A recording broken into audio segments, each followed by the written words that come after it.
Bismillahirrahmanirrahim. Assalamualaikum warahmatullahi wabarakatuh. Jumpa lagi kita dan channel saya. Hari ini hari Isnin.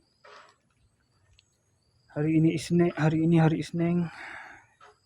Berapa? 22 Disember 2025 Masehi bersama dengan 1 Rejab 1447 Hijrah. Untuk video buat masa ni saya nak review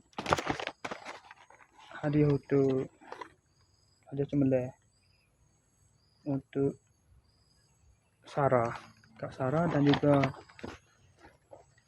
Kak Mia. Kak Sarah dan Kak Mia. Ini Kak Sarah, ini Kak Mia. Anak ketiga lah, Siti Kak Siti Kak. Dia bagi Kak belakang dah pasal ada adik ramai, ada ni juga semua adik semua.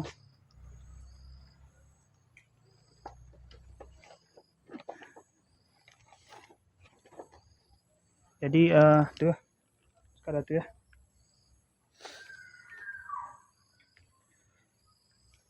Sekali saja. Assalamualaikum, jumpa lagi. Bye. Jap. Nek apa? Nek 3 pelapek nek start video ni. Okey. Nek 3 pelapek okey. Sekali saja. Assalamualaikum, jumpa lagi. Bye.